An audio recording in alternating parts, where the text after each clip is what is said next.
जय माता रानी दोस्तों, आपके अपने चैनल सनातन स्तुति सुनीता में आपका बहुत बहुत स्वागत है। माँ लक्ष्मी जी की कृपा सदैव आप पर और आपके समस्त परिवार पर बनी रहे। दोस्तों, आज की वीडियो में हम जानेंगे कि साल 2024 में करवा चौथ कब है। करवा चौथ का व्रत सनातन धर्म में एक बहुत ही महत्वपूर्ण व्रत होता है। सुहागन महिलाएं इस व्रत को धारण करती हैं अपने पति की लंबी आयु के लिए, अच्छे स्वास्थ्य के लिए, सुख और समृद्धि के लिए और दाम्पत्य जीवन को सुखमय बनाने के लिए। करवा चौथ का व्रत पूरी तरह से निर्जल रहकर धारण किया जाता है, मतलब सूर्योदय से लेकर चंद्रोदय तक यह व्रत धारण करना होता है, पूरी तरह से निर्जल शाम तक। और विधि विधान से माता पार्वती की इसमें पूजा की जाती है। भगवान भोलेनाथ और गणपति जी की आराधना भी की जाती है। पूरे शिव परिवार की पूजा करने के बाद शाम के समय जब चंद्रमा उदित होते हैं तो चंद्रमा का दर्शन किया जाता है, उन्हें अर्घ्य दिया जाता है और विधि विधान से चंद्रदेव की पूजा आराधना करी जाती है। उसके बाद अपने पति के हाथों से जल पीकर यह व्रत खोला जाता है। और करवा चौथ का व्रत बहुत ही महत्वपूर्ण व्रतों में से एक माना जाता है। यह व्रत रखा जाता है कार्तिक मास के कृष्ण पक्ष की चतुर्थी तिथि, जो कि हम आज की वीडियो में जानेंगे कि साल 2024 में करवा चौथ का व्रत कब रखा जाएगा, चतुर्थी तिथि कब प्रारंभ हो रही है, कब समाप्त हो रही है, चंद्रोदय का शुभ मुहूर्त कब होगा, पूजन किस मुहूर्त में करेंगे और इस पूजन की संपूर्ण विधि क्या होगी। अगर आप पहली बार व्रत शुरू करना चाहते हैं तो क्या ये व्रत कर सकते हैं। इसके अलावा और भी जो महत्वपूर्ण प्रश्न आपके हैं, उन सभी प्रश्नों के उत्तर को देते हुए आज की वीडियो बनाई गई है। आज की वीडियो में आपको मिलेगी संपूर्ण जानकारी करवा चौथ के व्रत से संबंधित। आज की वीडियो आपके लिए बहुत महत्वपूर्ण और उपयोगी होगी। उम्मीद करती हूँ कि आप पूरा जरूर देखेंगे। वीडियो अच्छी लगने पर वीडियो लाइक करें, शेयर करें और कमेंट करना ना भूलें। दोस्तों, अगर आप चैनल पर पहली बार आए हैं तो वीडियो अच्छी लगने पर चैनल को सब्सक्राइब कीजिएगा। तो अब जानते हैं कि करवा चौथ का व्रत साल 2024 में कब रखा जाएगा। देखिए, चतुर्थी तिथि प्रारंभ हो रही है 20 अक्टूबर 2024 को सुबह 6:46 पर और समाप्त हो रही है 21 अक्टूबर को सुबह 4:16 पर। तो सूर्योदय कालीन तिथि के अनुसार 20 अक्टूबर 2024 को करवा चौथ का व्रत रखा जाएगा। पूजा का शुभ मुहूर्त क्या होगा। देखिए, सुबह के समय सूर्योदय काल में हमें पूजा करनी होती है। शाम की पूजा विशेष होती है जो कि प्रदोष काल में की जाती है। प्रदोष काल की पूजा का शुभ मुहूर्त आपको प्राप्त हो रहा है शाम को 5:04 से रात्रि 7:09 तक। और अब बात करें पूजा विधि के बारे में, तो देखिए, शाम को प्रदोष काल में करवा चौथ व्रत की विशेष पूजा की जाती है। वैसे सुबह के समय भी आप पूजा करेंगे ही, क्योंकि स्नान करने के बाद हम व्रत का संकल्प लेते हैं। आप प्रतिदिन देवी देवताओं की पूजा करते हैं, उनकी पूजा करेंगे और भगवान शिव पार्वती के सामने अपने व्रत का संकल्प लेंगे और कहेंगे कि हे माँ पार्वती, हे भगवान भोलेनाथ, हे करवा माता, मुझ पर अपनी कृपा बनाए। आज मैंने करवा चौथ का व्रत धारण करना का सोचा है अपने अखंड सौभाग्य के लिए, पति की लंबी आयु के लिए। और अगर कुंवारी कन्याएं ये व्रत धारण कर रही हैं तो मन चाहे जीवन साथी की कामना या फिर सुंदर और योग्य जीवन साथी की कामना के साथ ये व्रत धारण कर सकती हैं। ऐसा संकल्प लें। जिस भी कामना से आप व्रत धारण कर रहे हैं उस व्रत का संकल्प उसी प्रकार से आप ले लीजिए। सुबह के समय अपने हाथ में जल और पुष्प लेकर व्रत का संकल्प ले लीजिएगा।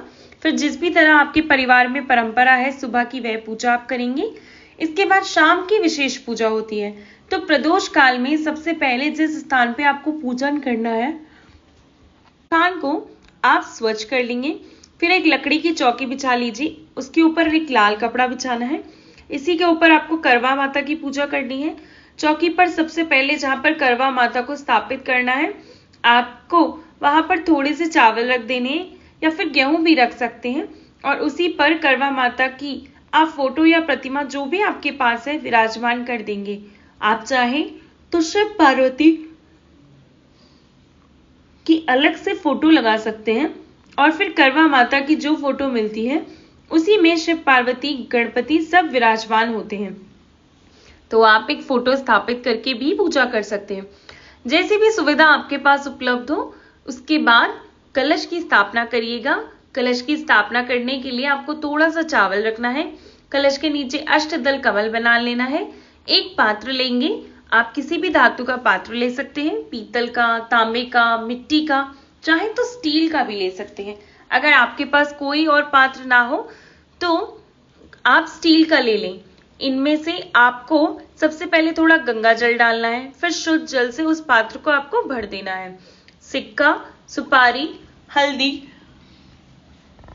लौंग, इलायची, ये सब भी आप उस कलश में डालेंगे। फिर अक्षत पुष्प डालकर आप कलश रख देंगे। कलश के ऊपर पंच पल्लव यानी कि आप 5 आम के पत्ते रख देंगे या फिर आप चाहें तो अशोक के पत्ते रख देंगे। फिर कलश के ऊपर आपको पूर्ण पात्र रखना है, यानी कि एक पात्र में आपको थोड़ा सा चावल भरकर कलश के ऊपर रखना है। इसी में आपको दीपक रखना है, एक मिट्टी का दीपक या फिर धातु का दीपक कलश के ऊपर ही रख दीजिएगा। दीप कलश की स्थापना हमें करनी है। फिर करवा चौथ का व्रत है तो हमें करवा चाहिए रहेगा। हमें 2 करवा लेना है। आप चाहें तो मिट्टी के करवे ले सकते हैं या फिर कई स्थानों पर चीनी के, शक्कर के, इनके बने हुए करवों का प्रयोग होता है। तो आप चाहें तो वो करवे ले लें और चाहें तो धातु के करवे भी ले सकते हैं। देखिए, बहुत सारी चीजें अपने परिवार में जिस प्रकार की जाती है उसी प्रकार से करना चाहिए। जिस प्रकार आपके यहाँ होता हो ठीक उसी प्रकार से आप 2 करवा ले लें। 2 करवा तो सबके यहाँ लिया जाता है। अब एक करवे में आपको जैसा कि मालूम होगा कि जल भरा जाता है, उससे भगवान चंद्रदेव को अर्घ देते हैं और एक करवे में कुछ ड्राई फ्रूट्स भरे जाते हैं। कई स्थानों पे इसमें शक्कर और बताशा भी भरा जाता है। कई स्थानों पे खीर, बताशा, मिठाइयाँ इत्यादि भरी जाती हैं। ये करवा होता है माता पार्वती का, तो इसमें आप अपनी परिवार की परंपरा के अनुसार कोई भी वस्तु भरकर रख दीजिए, खाली करवा नहीं रखेंगे। इस बात का विशेष ध्यान देना। करवे के ऊपर आपको ढक्कन लगाना है। दोनों करवों के ऊपर आपको मिट्टी का ढक्कन रख लेना है या फिर जिस भी धातु का आपके पास उपलब्ध हो उस धातु का ढक्कन आपको लगा देना है। और कुछ मिठाइयां जिनमें आपने रखी हैं वहां पे आपको दक्षिणा स्वरूप कुछ पैसा रखना है। देखिए, कई स्थानों पर ढक्कन में भी चावल या गेहूं रखा जाता है, कुछ जगह मीठा भी रखते हैं, तो उसी के ऊपर दक्षिणा रखी जाती है। तो आप ऐसा कर सकते हैं। अगर आपको कुछ नहीं पता कि आप क्या पहली बार ऐसा रख रहे हैं तो आप क्या करें, उसमें चावल भर दें। चावल ना हो तो गेहूं भर लें, गेहूं भी ना हो तो कोई भी मीठा रखकर उसके ऊपर दक्षिणा रख लें। अब बात करनी है कि कौन सा करवा किधर रखना चाहिए।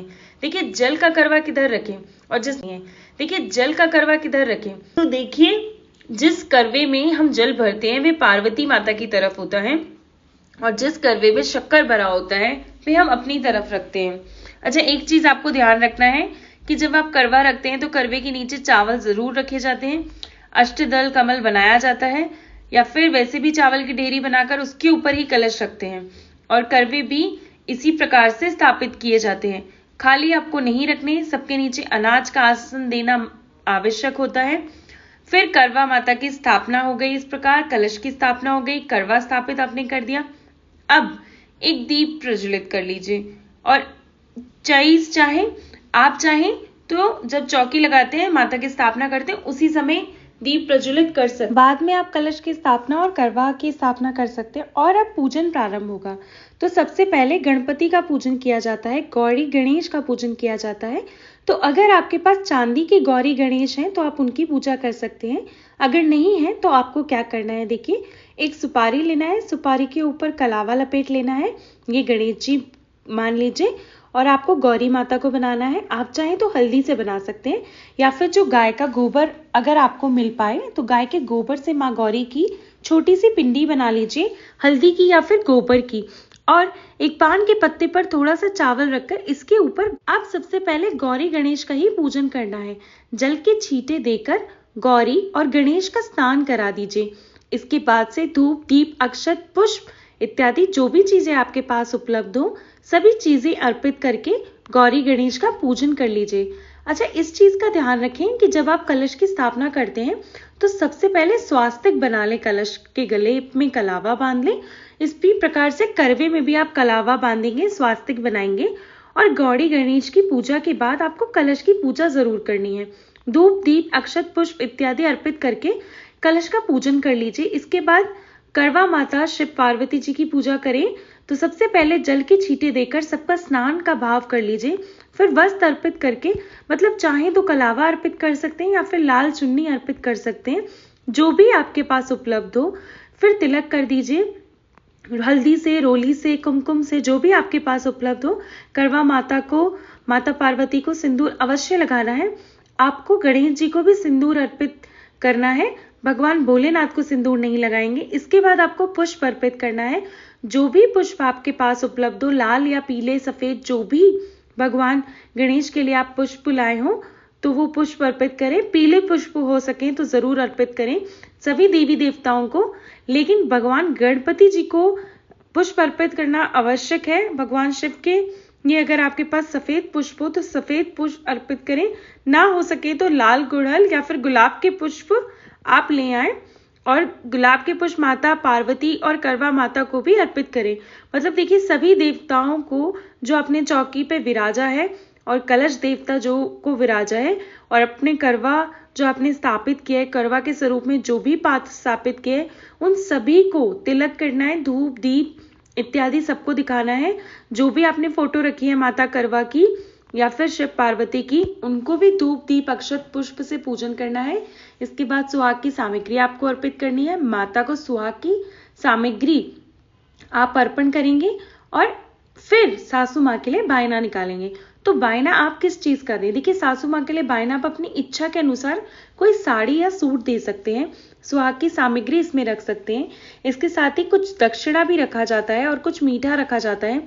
तो मतलब जो भी आपके सामर्थ्य में हो, अपनी सामर्थ्य के अनुसार हम बायना भी निकालते हैं, श्रृंगार की सामग्री भी चढ़ाते हैं। सब कुछ इस बात पर निर्भर करेगा कि आप क्या सामर्थ्य है, क्या देना चाहते हैं और आपके परिवार में किस प्रकार का नियम पालन किया जाता है। तो जिस प्रकार से भी आपके परिवार में बायना दिया जाता हो, वैसा नियम पालन करके बायना दें। सुहाग की सामग्री अब आपने अर्पित कर दी, दक्षिणा स्वरूप पैसे अर्पित कर दिए। अब आप माँ को लगाएंगे भोग मिठाइयों का। आप चाहें तो फलों का भी लगा सकते हैं या फिर अगर आपने कुछ मीठा पकवान बनाया है तो उसका भोग भी लगा सकते हैं। इसके बाद एक पान के पत्ते पर लौंग, इलायची, सुपारी रखकर माँ को अर्पित कर दीजिए। इसके बाद दक्षिणा अर्पित कर लें। दक्षिणा मतलब अपनी इच्छा के अनुसार आप कुछ पैसे वहां पर जरूर अर्पित करें। जब आप भोग अर्पित करते हैं तो माँ को सुख शांति के लिए आप पान भी अर्पित करेंगे। उसके बाद से दक्षिणा जरूर रखेंगे। आप चाहें तो 1 रुपए का सिक्का रखें या फिर 5,000 रुपए के नोट रख दें, वो आपकी इच्छा के अनुसार है। करवा माता जो और माता से पूजन करें कि हे करवा माता, जो भी मैंने पूजा की, जिस भी प्रकार से मैं कर सका, मैंने ठीक उस प्रकार से की। आप इस पूजा को स्वीकार करें और जाने अनजाने में मुझसे भूल चूक जो हुई होगी उसके लिए मुझे आप क्षमा करें। इसके बाद अपने सामने एक जल का पात्र रखेंगे। अब आपको कथा सुनना है करवा माता की। आप चाहें तो किताब से पढ़ सकते हैं या फिर मैं हमारे चैनल पर ये कथा अपलोड कर दूंगी, आप वीडियो को चलाकर वहीं पे बैठ के कथा सुन सकते हैं। जब आप कथा सुनेंगे तो आपके हाथों में थोड़े से अक्षत के दाने, जो कि बिल्कुल अखंडित चावल होने चाहिए, जैसे चावल ले लीजिएगा और थोड़े से पुष्प रख लीजिएगा हाथ में लेकर, फिर कथा सुन लीजिएगा। सुनने के बाद जो भी सामग्री अक्षत और पुष्प हो, इसमें थोड़े से अक्षत और पुष्प आपको जल में डालना है, जो आपके सामने जल का पात्र उसमें रखना है और बाकी अपने पल्लू में बांध लेंगे। अब इसके बाद आपको करनी है भगवान भोलेनाथ, करवा माता और माता पार्वती की आरती। तो इसके लिए आप कर्पूर प्रज्वलित कर लीजिए, उसी से भगवान भोलेनाथ की आरती गाते हुए सबकी आरती गा लीजिए। आरती करने के बाद क्षमा प्रार्थना जरूर कीजिए, हे माँ पार्वती, हे माँ करवा, भगवान भोलेनाथ हम पर अपनी कृपा बनाएं। पूजा में जो भी भूल चूक हुई है उसके लिए क्षमा करें। यथाशक्ति यथासंभव जो भी मैं कर सकी मैंने आपकी पूजा की, कृपया करें उसे स्वीकार करें। मेरे परिवार पर, मेरे पति, मेरे बच्चों पर और मुझ पर अपनी कृपा जरूर बनाए रखें। मुझे अखंड सौभाग्य की प्राप्ति हो, मेरा सुखी दाम्पत्य जीवन कटे, ऐसी मुझे प्राप्ति हो और घर परिवार में हमेशा खुशहाली का माहौल बना रहे, इस प्रकार से माता करवा से, माता पार्वती से प्रार्थना करके पूजा पूर्ण कर लीजिए। जब आप पूजा कर रहे होंगे तो वहीं पर आपको छलनी भी रखनी है, जिस छलनी से आप चांद देखेंगे। तो छलनी की पूजा भी आपको करनी है, धूप दीप दिखाना है उसको भी। तो करवा माता के पास ही छलनी भी स्थापित कर लीजिएगा, धूप दीप अर्पित करके तिलक लगाकर पूजा कर लीजिएगा। अब बात करें कि करवा किस प्रकार से फेरें। अगर हम घर में अकेले रहते हैं, वैसे तो देखिए कई स्थानों पे, कई परिवारों में इस प्रकार की परंपरा होती है कि उनके यहाँ करवा फेरा ही नहीं जाता, मतलब करवा बस पूजा किया जाता है, चंद्रमा को अर्घ दिया जाता है। लेकिन कई स्थानों में करवा फेरने की परंपरा है। तो अगर आपके यहाँ करवा फेरा जाता है और आप अकेले रह रहे हैं, तब माता पार्वती से अपना करवा फेरते हैं। मतलब जो माता पार्वती का करवा है और आपका करवा है, जैसे जिसमें आपने शक्कर भरा है वो माता पार्वती का करवा है, जिसमें आपने जल भरा है वो आपका करवा है। तो आप दोनों को क्रिस क्रॉस करवा कर लीजिए। इसके बाद दोनों हाथों से दोनों करवे एक साथ पकड़ लीजिए, फिर दोनों करवे इधर उधर एक बार मतलब स्थान बदल लीजिए। ऐसा 7 बार आपको करवा फेरना है। मतलब माता पार्वती का करवा आपकी तरफ जाएगा और आपका करवा माता पार्वती की तरफ आएगा। इस प्रकार से 7 बार फेरने के बाद आप ये करवा फेरा वाली रस्म भी कर सकते हैं। ध्यान रखिए इस बात का कि करवे का करना क्या है। देखिए, जिस पात्र में आपने करवे में शक्कर भरा है या ड्राई फ्रूट्स भरा है, वो करवा आप अपनी सासू माँ को देंगे। और अगर आपकी सासू माँ नहीं रहती तो ऐसे में वो बायना की सामग्री आप किसी बुजुर्ग सुहागन महिला को दे सकते हैं, किसी ब्राह्मणी को दे सकते हैं, मंदिर की कोई पुजारन हो, मतलब कोई पुजारी की पत्नी हो, उनको दे सकते हैं। या फिर आप आस पड़ोस में कोई बुजुर्ग महिला रहती हो जिनका आप सम्मान करते हैं, आप उन्हें सासू माँ की तरह समझकर दे सकते हैं। दूसरे करवे में जिसने आपने जल भरा है, इसमें आप चंद्रमा को अर्घ देंगे, चंद्रमा की पूजा करेंगे।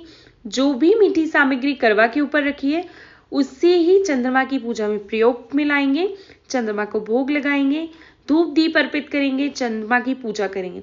इस प्रकार से आपके करवा चौथ की पूजा सभी विधि अनुसार हो जाएगी। उम्मीद करती हूँ आपको ये वीडियो पसंद भी आया होगा और आपके लिए बहुत उपयोगी भी रहा होगा। इसके अलावा अगर आपका कोई भी प्रश्न है तो कमेंट बॉक्स में ज़रूर लिखें। अगर आपको आज का वीडियो अच्छा लगा और आपके लिए हेल्पफुल रहा हो तो वीडियो को शेयर किए बिना यहाँ से ना जाएं और आने वाली वीडियो आपको सबसे पहले रिसीव हो, इसके लिए बेल आइकन को प्रेस करके जाएं। उम्मीद करती हूँ कि आप चैनल पर बने रहेंगे। जय माता लक्ष्मी।